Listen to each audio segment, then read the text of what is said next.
El siguiente video trata acerca de la norma ISO/IEC 27005, la cual titula Gestión del riesgo en la seguridad de la información. Esta norma proporciona directrices para la gestión del riesgo de seguridad de la información en una organización. Sin embargo, esta norma no proporciona ninguna metodología específica para el análisis y la gestión del riesgo de la seguridad de la información. Esta norma es aplicable a todo tipo de organización, trátese de empresas comerciales, organismos gubernamentales, organismos sin fines de lucro, entidades financieras, entre otras. Esta norma viene estructurada de la siguiente manera. Contiene 12 cláusulas y 6 anexos que apoyan el desarrollo de cada una de las cláusulas para la implementación de esta norma. Objeto y campo de aplicación. El objeto principal de esta norma es proporcionar directrices para la gestión del riesgo de seguridad de la información en una organización y además dar soporte a la norma ISO/IEC 27001, la cual trata del diseño, la implementación, el monitoreo y el mantenimiento de un sistema de gestión de seguridad de la información. Cuando estemos estudiando la norma ISO/IEC 27001, vamos a tener que hacer referencia a esta norma, ya que es allí en el proceso de gestión del riesgo donde vamos a necesitar mucho de esta norma. Las referencias normativas son la norma ISO/IEC 27001 y la norma ISO/IEC 27002. Es necesario estudiar las tres normas para un correcto entendimiento de todo el proceso en lo que se refiere a sistema de gestión de seguridad de la información. En la cláusula de términos y definiciones observamos un listado de todos los términos y sus definiciones que son utilizados para el correcto entendimiento de esta norma. Además, estos términos son los igualmente utilizados en las normas a las cuales esta norma hace referencia. La estructura de esta norma contiene la descripción de todos los procesos para la gestión del riesgo en la seguridad de la información y cada una de las actividades que hay que llevar a cabo para cumplir con estos procesos. Es necesario establecer un enfoque sistémico para así saber que las actividades se estructuran de la siguiente manera: con entrada, un conjunto de acciones y una salida. Cada una de las actividades que apoyan los procesos deben estar estructuradas en forma sistémica. En la parte de información general, esta norma nos recalca que es necesario establecer el enfoque sistémico para la gestión del riesgo.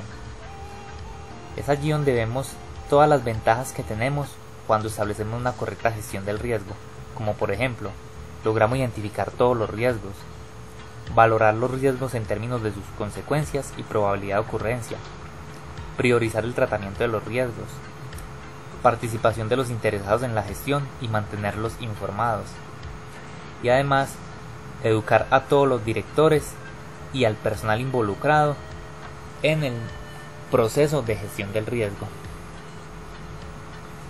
La visión general de esta norma se aprecia en una gráfica que vamos a ver más adelante. En esta gráfica está estructurada la parte más importante de esta norma. Es allí donde de manera gráfica podemos observar cómo se lleva a cabo el proceso de gestión del riesgo.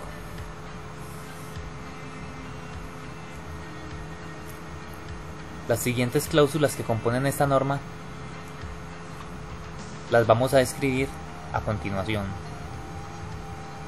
Proceso de gestión del riesgo. Primero que todo, se debe establecer un contexto. Es allí donde debemos definir un alcance y establecer unas características del negocio, establecer criterios básicos para la gestión del riesgo, definir una política, además establecer un proceso o un enfoque para la gestión del riesgo. Debemos tener en cuenta qué aspectos legales y reglamentarios estamos sometidos, cómo son nuestras operaciones, qué tecnología disponemos, con qué finanzas disponemos y qué factores sociales y humanitarios nos influyen. Después de haber establecido el contexto y conocer pues todo el negocio, debemos hacer un proceso de identificación del riesgo. Este proceso se hace llevando a cabo una metodología de gestión del riesgo. Debemos valorar los riesgos, ya que cuando valoramos los riesgos establecemos el valor de los activos de información que poseemos. Además, identificamos amenazas y vulnerabilidades. También allí se identifican los controles existentes y se determinan las consecuencias potenciales. Es aquí donde debemos dar una priorización para el tratamiento de los riesgos y clasificarlos de acuerdo a unos criterios establecidos. Si esta valoración del riesgo es aceptable, procederemos al tratamiento de los riesgos. Para el tratamiento de los riesgos, como ya lo hemos dicho antes, debemos establecer unos controles para reducir, retener, evitar o transferir los riesgos. Como ya tenemos un plan de tratamiento definido, es en aquel en el que nos debemos apoyar y sustentar. Debemos tener muy en cuenta que cuando implementamos un plan para el tratamiento del riesgo se nos van a presentar algunas restricciones cuando vamos a seleccionar algunos controles, como por ejemplo restricciones de tiempo, financieras, técnicas, operativas, legales, entre otras. Después de hacer un correcto tratamiento del riesgo, nos ubicamos en la cláusula aceptación del riesgo. Es allí donde la organización ya ha aceptado el riesgo y le ha dado una valoración y un tratamiento. De acuerdo a este tratamiento que se le den a los riesgos, pueden resultar riesgos residuales, los cuales también hay que hacerles un procedimiento de estimación y hacerles un tratamiento adecuado. La comunicación del riesgo se debe hacer durante todo el proceso y debe ser bidireccional. Todos los integrantes de la organización deben de conocer los riesgos y estar al tanto de lo que está sucediendo en el proceso que se está llevando a cabo. Además, se debe hacer un seguimiento y monitoreo, una revisión continua de todo el proceso de gestión del riesgo. Cuando la evaluación del riesgo ha sido satisfactoria, tenemos 4 opciones para el tratamiento de cada uno de los riesgos. Una sería reducir el riesgo, o retener el riesgo, o evitar el riesgo, o transferir el riesgo. Como ya lo había dicho, cuando se escoge una opción de tratamiento, pueden resultar riesgos residuales, los cuales se les debe prestar también mucha atención. Reducir el riesgo es llevar el riesgo residual a un nivel aceptable. Retener el riesgo es la decisión de no tomar acciones. Evitar el riesgo es eliminar el activo o actividad de riesgo. Transferir el riesgo es entregar el activo o actividad de riesgo a otro. Cuando llegamos a la aceptación del riesgo es porque la organización ya ha decidido aceptar y está de acuerdo a criterios previamente establecidos de que esos riesgos deben de ser tratados y llevados a cabo y hacerles un correcto estudio y hacerles unos procedimientos para controlarlos. Cada aceptación individual debe ser justificada y además de eso hay que tratar el riesgo residual. La comunicación del riesgo, como lo habíamos dicho, debe ser durante todo el proceso. Hay que asegurar acuerdos y la comunicación debe ser bidireccional. Todos los integrantes de la organización deben estar en continua comunicación de cómo se está llevando a cabo el proceso de gestión de riesgo. Cuando se hace monitoreo y revisión del sistema de gestión del riesgo, debemos tener en cuenta que esto lo hacemos es para obtener un mejoramiento continuo de la gestión del riesgo. Como sabemos, los riesgos, las vulnerabilidades no son estáticos. Las amenazas y las vulnerabilidades, la probabilidad, las consecuencias cambian sin ninguna indicación. Los anexos que nos ofrece esta norma tratan de el anexo A, que es el anexo de alcance y limitaciones. Es allí donde nos dan pues unas referencias para cómo definir el alcance y los límites del proceso de gestión del riesgo en la seguridad de la información. Se debe hacer un estudio de la organización, conocer sus objetivos, cuál es su misión, cuál es su visión, cuáles son los valores, de qué se trata el negocio y cómo es su estructura organizacional. Se debe hacer un listado de las restricciones que afectan a la organización. Se debe tener un listado de las referencias legislativas y reglamentarias que se aplican a la organización. Y se debe tener un listado de restricciones que afecten el alcance que ya hemos definido previamente. El anexo B trata acerca de la identificación y valoración de los activos y valoración del impacto.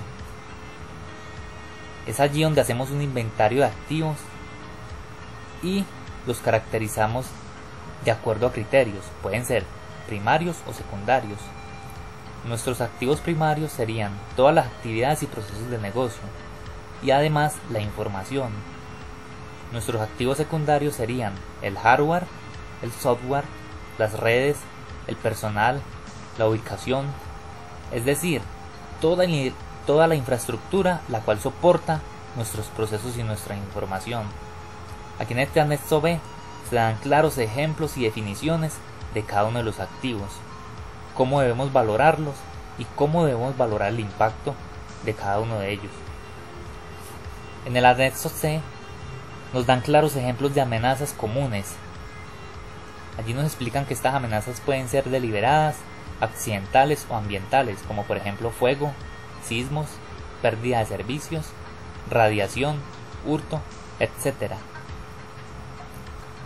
Allí nos recalcan mucho que hay que poner mucha atención en las amenazas humanas, ya que según estadísticamente el 80% de los incidentes de seguridad de la información son ocasionados por humanos. El anexo D son claros ejemplos de vulnerabilidades. Allí se presentan ejemplos y amenazas que pueden explotar esas vulnerabilidades.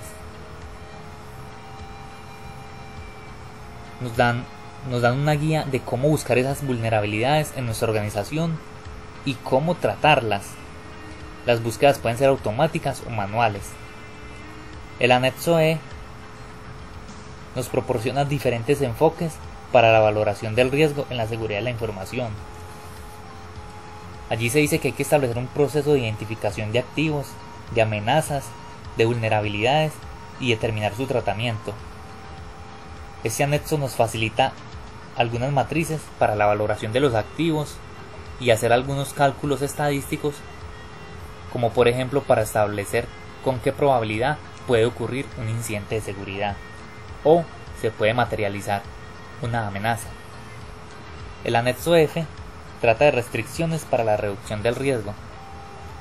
Es aquí donde nos explican que cuando se implementa un sistema de gestión de riesgo podemos tener diferentes tipos de restricciones, como por ejemplo de tiempo, financieras, técnicas, operativas, culturales, éticas, ambientales, legales, restricciones de facilidad de uso, restricciones de personal.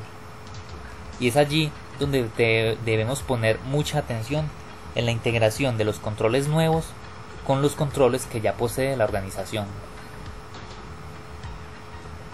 Para un mejor entendimiento de esta norma, se hace necesario estudiar la norma ISO IS 27001 y la norma ISO IS 27002, ya que las tres se deben conjugar y de esta manera tener muy claro qué es lo que se trata y qué es lo que se pretende con la implementación de estas normas y qué beneficios pueden traer para una organización en cuanto a seguridad de la información se trata. Muchas gracias.